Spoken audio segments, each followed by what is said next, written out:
మీరేనా మాట్లాడండి.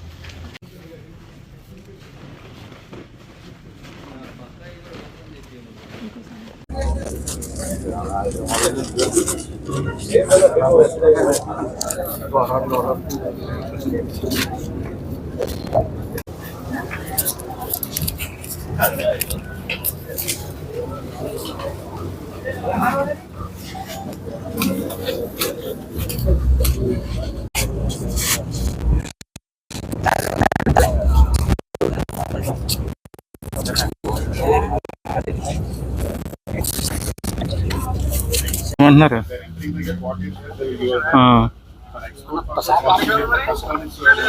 అక్కడ ఉందా సెల్ అయితే ఉండేది. అందుబాటులో ఉంచడానికి కోసం మా ప్రభుత్వం తీసుకున్న అనేక సంక్షేమ పథకాలతో పాటు వినియోగదారులకి నిత్యావసర సరుకులు సరైన ధరకు అందించాలనే ఒక ప్రయత్నం ఒక 10 రోజుల నుంచి మా డిపార్ట్మెంట్ అంతా కూడా కృషి చేశారు. అనేక ప్రాంతాల్లో రైతుల గురించి మేము కలిసినప్పుడు వాళ్ళ సమస్యలు మేము అర్థం చేసుకున్నప్పుడు ఉప ముఖ్యమంత్రి గారు పవన్ కళ్యాణ్ గారు కాకినాడలో కూడా మేము రైతులకి ధాన్యం కొనుగోలు విషయంలో అన్యాయం జరుగుతున్న దానిపైన ఆ రోజు కూడా మేము పోరాటాలు చేశాం. గిట్టుబాటు ధర, కనీస మద్దతు ధర అనే 2 అంశాలపైన రైతుకి ఎక్కడ అన్యాయం జరగకూడదని చెప్పి మా శాఖ నుంచి మేము గత ప్రభుత్వం సుమారు 36,000 కోట్ల రూపాయలు కార్పొరేషన్ ద్వారా రుణాలు తీసుకుని 1,650 కోట్లు బకాయిలు రైతులకు చెల్లించకుండా వెళ్ళిపోయింది.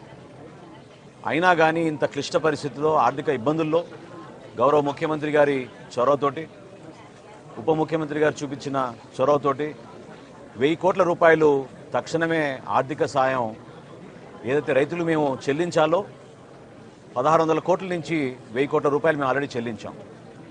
ఇంకొక 600 కోట్ల రూపాయలు త్వరలోనే చెల్లించాల్సిన అవసరం ఉంది. అది కూడా చెల్లిస్తాం. అందులో భాగంగా ఒక సమీక్షా సమావేశంలో ముఖ్యమంత్రి గారు ధరల గురించి ఒక స్థిరీకరణ తీసుకురావాలనే ఆలోచన వచ్చినప్పుడు అధికారులు మేము అందరం కూడా రాష్ట్ర వ్యాప్తంగా ఉన్న రైస్ మిల్లర్స్ని, హోల్సేలర్స్ని, రీటైలర్స్ని, సప్లయర్స్ అందరిని కూడా ఆహ్వానించి ప్రజలు ఎదుర్కొంటున్న సమస్యలపైన స్పందించాల్సిన బాధ్యత సమాజంలో మీకు ఉంటుంది. ఇదో కుటుంబ సమస్యగా మీరు కూడా భావించాలి. ఎందుకంటే ప్రతిరోజు ధరలు విపరీతంగా పెరిగిపోతున్నాయి. కందిపప్పు 181 రూపాయలు కిలోకి అమ్ముతున్నారు మార్కెట్లో. సామాన్యులు పాపం చాలా ఇబ్బంది పడుతున్నారు.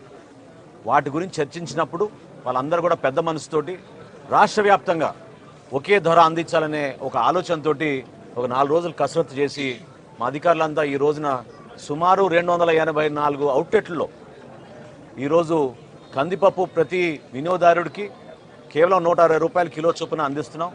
అదేవిధంగా సూపర్ ఫైన్ రైస్ క్వాలిటీ 49 రూపాయలు కోటి, 48 రూపాయలు కోటి ఆ రైస్ కూడా ప్రతి ఒక్కరికి అందుబాటులో ఉంచేటట్టు రోజుకి 391 క్వింటాళ్ళు, మెట్రిక్ టన్నులు దాదాపు మాకు ఉన్న స్టాక్ని మేము బేస్ చేసుకుని రాష్ట్ర వ్యాప్తంగా ఈ రోజున 125 క్వింటాళ్ళ కందిపప్పు ప్రతిరోజు అందుబాటులో ఉంచేటట్టు మేము ఒక నిర్ణయం తీసుకుని వినియోగదారులకు అందిస్తున్నాం. వీటితో పాటు మేము రాబోయే రోజుల్లో ఖచ్చితంగా వీళ్ళందరికీ కూడా పంచదార కానివ్వండి, కందిపప్పు కానివ్వండి, రాగి కానివ్వండి, మిల్లెట్స్ కానివ్వండి, ఇవి పంపిణీ చేయాలని ఒక ప్రణాళిక సిద్ధం చేసుకుంటున్నాం. మనస్ఫూర్తిగా ఈ పండగ వాతావరణంలో ప్రతి ఒక్కరు పాల్గొనాలని గౌరవ శాసనసభ్యులు ఈరోజు ఏ విధంగా ప్రసాద్ గారు వచ్చి ఈ కార్యక్రమాల్లో పాల్గొన్నారు, జిల్లా యంత్రాంగం అంతా కలిసి వచ్చిందో కలెక్టర్ గారికి వాళ్ళ సిబ్బంది అందరినీ జిల్లా యంత్రాంగానికి మనస్ఫూర్తిగా నేను ధన్యవాదాలు తెలుపుకుంటున్నాను. ఈ కార్యక్రమాల్లో పాల్గొనాల్సిన బాధ్యత మనకి ఎందుకు ఉందంటే రైతు బజారుల్లో ఈ పంపిణీ చేస్తున్నప్పుడు మనందరం కూడా ప్రజాప్రతినిధులుగా ప్రజలకి అర్థమయ్యే విధంగా తెలిసే విధంగా అందరూ కూడా ఈ సౌకర్యాన్ని ఉపయోగించుకునే విధంగా ముందుకు రావాలి. సో ఈ కార్యక్రమాల్లో పాల్గొని విజయవంతం చేసినందుకు, మమ్మల్ని ఆహ్వానించినందుకు పెద్దలు గద్దె రామ్మోహన్ గారికి, అదేవిధంగా ఇక్కడ ఉన్న పార్టీ నాయకులందరికీ కూడా మనస్ఫూర్తిగా నేను ధన్యవాదాలు తెలుపుకుంటున్నాను. భవిష్యత్తులో మేము చేయబోయే కార్యక్రమాల్లో రైతుకి ఖచ్చితంగా న్యాయం జరుగుతుంది, వినియోగదారుడు కూడా అదేవిధంగా సరైన ధరలు నాణ్యమైన సరఫరా చేసే విధంగా సరుకులన్నీ కూడా మేము అందిస్తాం. దీంతో పాటు మేము రాష్ట్ర వ్యాప్తంగా ఎక్కడ కూడా పొరపాటు జరగకుండా మా పబ్లిక్ డిస్ట్రిబ్యూషన్ సిస్టంలో సామాన్యులకి అందించాల్సిన రైస్ని ఎక్కడ కూడా పొరపాటు జరగకుండా, అవకతవకలు జరగకుండా అందించే బాధ్యత కూడా మేము తీసుకుని అన్ని ప్రాంతాల్లో మేము దాడులు చేసుకుంటూ ఎక్కడ కూడా పొరపాటు లేకుండా మిల్లర్స్ అందరినీ కూడా సహకరించమని నేను కోరడం జరిగింది. దానికి వాళ్ళు మనస్ఫూర్తిగా ముందుకొచ్చారు. సో ఆ విషయం కూడా మీ అందరితో కూడా ప్రస్తావిస్తూ మేము గతంలో చేపట్టిన కార్యక్రమాలన్నింటినీ కూడా కేవలం ప్రజల కోసం మా ప్రభుత్వం గౌరవ చంద్రబాబు నాయుడు గారి నాయకత్వంలో ఖచ్చితంగా సంక్షేమ ప్రభుత్వంగా పేదలకి అందుబాటులో ఉండేటట్టు ఒక పండుగ వాతావరణం తీసుకొచ్చే విధంగా మేము ముందుకెళ్తున్నాం. దానికి మీరందరూ కూడా సహకరించమని మనస్ఫూర్తిగా కోరుకుంటున్నాను. సార్, ఇంకా ఈ నెంబర్స్ ఏమైనా పెరుగుతాయా? స్టాల్స్ నెంబర్స్ పెరుగుతాయి అంటే మొదటి రోజు కదండి, ఈ రోజు ఉన్న స్పందన చూసి ప్రతి ఒక్కరు కూడా చాలా ఆశ్చర్యపోతున్నారు. ఇప్పుడే నేను ఎమ్మెల్యే గారితో కూడా నేను మాట్లాడినప్పుడు అదే అన్నాను, రైతు బజార్లో ఈ విధంగా స్పందించడం అనేది చాలా గొప్ప విషయం. 284 అవుట్లెట్లు ఈరోజు ప్రారంభించాం.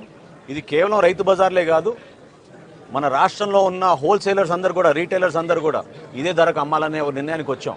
సో పెద్ద పెద్ద రీటైలర్స్, డీమార్ట్ కానీ, రిలయన్స్ కానీ, ఉషోదయ కానీ, ఇవన్నీ ఏవైతే ఉన్నాయో సూపర్ బజార్లు, వాటన్నింటిలో కూడా ఇదే ధరకి 160 రూపాయలకి కందిపప్పు సామాన్యులకు అందించే విధంగా చర్యలు తీసుకున్నాం. చర్చ జరిగింది, వాళ్ళు అంగీకారం వచ్చినాకనే మేము నిర్ణయం తీసుకుని ప్రకటించాం.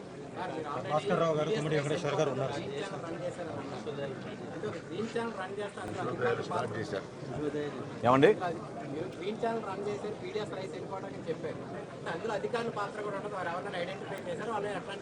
ఒక్క కాకినాడలోనే ఈ రోజు వరకు మేము 249 మెట్రిక్ టన్నులు బియ్యాన్ని మేము సీజ్ చేశాం. దానిపైన సమగ్రమైన ఎంక్వైరీ జరుగుతోంది. స్థానికంగా ఉన్న కలెక్టర్ గారు, జాయింట్ కలెక్టర్ గారు, మా డిఎస్ఓ, డిఎం అందరూ కూడా ప్రతిరోజు దాడులు నిర్వహిస్తూనే ఉన్నారు. 43,000 మెట్రిక్ టన్నులు ఒక కాకినాడలోనే దొరికిందంటే ఏ విధంగా రాష్ట్ర వ్యాప్తంగా వీళ్ళు గ్రీన్ ఛానల్ మెయింటైన్ చేసుకుని ముందుకెళ్లారో మీ అందరికీ తెలుసు. ఇందులో ఆశ్చర్యకరమైన విషయం ఏంటంటే కొంతమంది ఐపీఎస్ అధికారులు, నాకున్న సమాచారం ఒక 5 ఐపీఎస్ అధికారులు కూడా దీంట్లో ఇన్వాల్వ్ అయ్యారు. సో ఖచ్చితంగా దీనిపైన సమగ్రమైన విచారణ జరిపిస్తాం. ఎవరైనా సరే దీనిపైన బాధ్యత తీసుకోవాల్సిన అవసరం ఉంటుంది. కాబట్టి నిజాయితీగా పనిచేసి పేదల కోసం అందించాల్సిన ధాన్యాన్ని, బియ్యాన్ని ఏ విధంగా వీళ్ళు కొల్లగొట్టారో దానిపైన ఖచ్చితంగా మేము యాక్షన్ తీసుకుంటాం.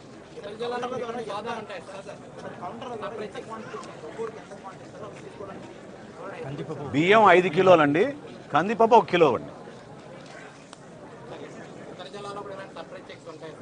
జరుగుతూనే ఉన్నాయండి, జరుగుతూనే ఉన్నాయి. ప్రతి జిల్లాలో కూడా జరుగుతున్నాయి. విజిలెన్స్ అధికారులు అప్రమత్తంగా ఉన్నారు, రెవెన్యూ శాఖ అప్రమత్తంగా ఉన్నారు. ఖచ్చితంగా దీనిపైన సమగ్రమైన విచారణ జరిపే విధంగా క్షేత్రస్థాయిలో ఎక్కడ కూడా పొరపాటు జరగకూడదు. పీడిఎస్ సిస్టమ్ ద్వారా అందించాల్సిన బియ్యాన్ని పేదవాడికి అందించాలి. అంతేగాని దళారుల కోసం కొంతమంది రాజకీయ నాయకులు వాళ్ళు వేల కోట్లు సంపాదించిన దాన్ని మాత్రం మేము ఖచ్చితంగా దానిపైన సీరియస్ యాక్షన్ తీసుకుంటాం.